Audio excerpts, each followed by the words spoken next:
नमस्कार, मैं राहुल कठेरिया। आपका मेरे YouTube चैनल राहुल का अड्डा पर बहुत बहुत स्वागत है। कुछ नाम ऐसे होते हैं जो किसी परिचय का मोहताज नहीं होते हैं। जी हाँ, उन्हीं में से एक नाम है गुलाम नबी आज़ाद। इस वक्त सोशल मीडिया पर चाहे इलेक्ट्रॉनिक्स मीडिया हो चाहे प्रिंट मीडिया हो, हर जगह एक ही नाम चर्चा में है, वो है गुलाम नबी आज़ाद। गुलाम नबी आज़ाद जी ने कल कांग्रेस पार्टी के सभी पदों से इस्तीफ़ा दे दिया है और कांग्रेस पार्टी की प्राथमिक सदस्यता से भी इस्तीफ़ा दे दिया है। कहीं ना कहीं कांग्रेस पार्टी के लिए ये बहुत ही गंभीर और बहुत बड़ा झटका है। गुलाम नबी आज़ाद जी बहुत ही सीनियर और बहुत ही कद्दावर नेता रहे हैं कांग्रेस पार्टी के लिए। उनका महत्व आप ऐसे समझिएगा, गुलाम नबी आज़ाद जी उन चुनिंदा नेताओं में से एक हैं कांग्रेस पार्टी के, जिन्होंने इंदिरा जी, राजीव जी और संजय गांधी जी और वर्तमान में सोनिया गांधी जी, राहुल गांधी जी, प्रियंका गांधी जी, सभी के साथ काम किया है। आप उनके महत्व को आप ऐसे ही समझ सकते हैं। थोड़ा सा और डिटेल में हम उनकी जानकारी दें, उससे पहले आपसे निवेदन, यदि आपने अभी तक हमारे YouTube चैनल राहुल का अड्डा को सब्सक्राइब नहीं किया है तो भैया इसको सब्सक्राइब कर लीजिए। घंटी के बटन को दबाकर ऑल पर ज़रूर क्लिक कर दीजिए ताकि हमारी जब अगली वीडियो आए तो उसकी नोटिफिकेशन आपको मिल जाए। गुलाम नबी आज़ाद जी का जो राजनीतिक जीवन है सन 1973 में शुरू हुआ था।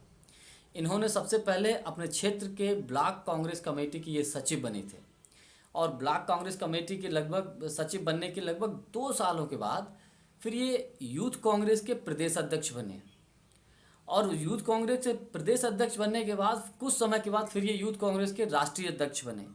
तो इस प्रकार से गुलाम नबी आज़ाद जी का जो राजनीतिक जीवन है वो धीरे धीरे सीढ़ियाँ चढ़ता चला गया और ग्राफ इनका आगे बढ़ता चला गया। ये लोकसभा के सांसद भी चुने गए।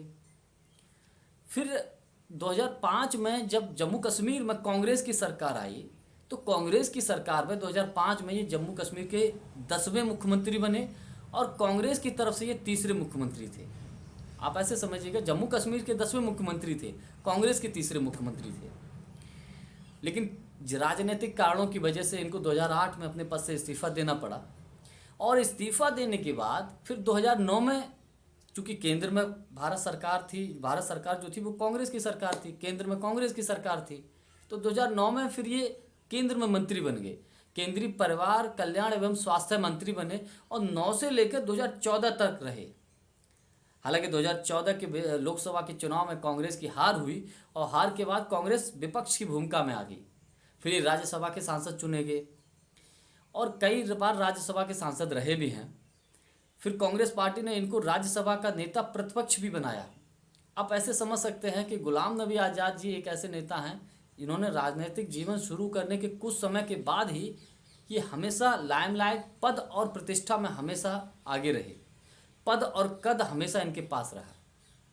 लेकिन कल जब उन्होंने त्याग पत्र दिया है 5 पन्नों का, तो उस त्याग पत्र में उन्होंने सीधा सीधा निशाना साधा है राहुल गांधी जी के ऊपर और कई गंभीर आरोप लगाए हैं। जिनमें से एक आरोप तो ये है कि जो इस वक्त कांग्रेस पार्टी में निर्णय हो रहे हैं वो राहुल गांधी जी की जो चापलूसों की टीम है वो टीम कर रही है, और भी कई गंभीर आरोप हैं।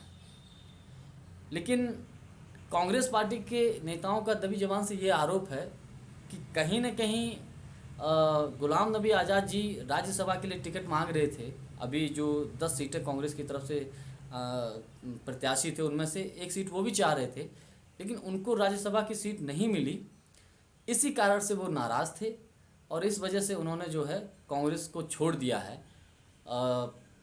कुछ नेताओं का ये भी आरोप है कि जब ऐसे समय में जब कांग्रेस पार्टी भारत जोड़ो यात्रा शुरू करने जा रही है सितंबर महीने में, और ऐसे समय गुलाम नबी आज़ाद जी का जाना कहीं ना कहीं कांग्रेस के लिए बहुत बड़ा आघात है, बहुत बड़ा नुकसान है। ऐसे समय में गुलाम नबी आज़ाद जी को साथ होना चाहिए था, लेकिन उन्होंने छोड़ दिया है, तो उन्होंने पार्टी के साथ धोखा किया है। और ये भी आरोप लगाए हैं गुलाम नबी आज़ाद जी के ऊपर भी आरोप हैं कि उन्होंने पार्टी को क्या नहीं दिया, पार्टी ने उनको क्या नहीं दिया, उनको फर्ज से अर्श पर पहुंचाया है। और आज उन्होंने जब पार्टी को उनकी बहुत ज़रूरत थी तो पार्टी छोड़कर चले गए हैं। अब ये राजनीतिक बात है, इनके बारे में हम ज़्यादा विस्तृत चर्चा नहीं करेंगे। मेरा काम था गुलाम नबी आज़ाद जी के बारे में थोड़ा संक्षिप्त जानकारी देना। और वीडियो यदि आपको अच्छा लगा हो तो इसको लाइक शेयर और सब्सक्राइब जरूर कर दीजिएगा। धन्यवाद, नमस्कार।